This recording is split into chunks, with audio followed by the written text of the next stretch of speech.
ભાભરમાં ત્યજાયેલ ભ્રૂણ મળી આવતા અજાણી વ્યક્તિ વિરુદ્ધ ફરિયાદ।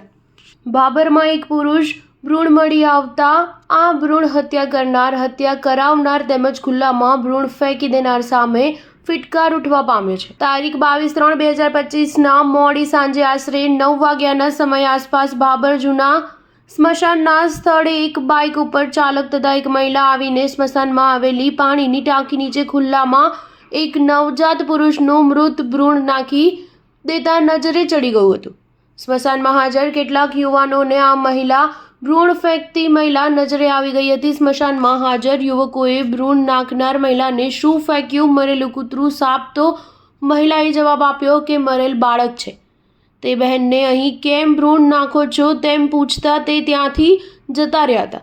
સ્મશાનમાં હાજર યુવકોએ ફેંકેલ જબલામાં જોતા ભ્રૂણ જોવા મળતા 108ને જાણ કરી હતી અને એમ્બ્યુલન્સ ભ્રૂણને ભાભર સરકારી હોસ્પિટલમાં લઈ ગયા હતા। આમ કોઈએ પોતાનું પાપ છુપાવવા નરહિસા જેવો ગર્ભપાત કરતા અને કરાવતા તેનો નિકાલ કરતા ભાભર જૂના યુવાન નજરે જોનાર મહેન્દ્રસિંહ વદનસિંહ રાઠોડે આ ભ્રૂણ હત્યા બાબતે તપાસ કરી ગુનેગારોને ઝડપી કાયદેસરની કાર્યવાહી કરવા ભાભર પોલીસ સ્ટેશને ફરિયાદ નોંધાવી છે। Star news 7 Bhabhar.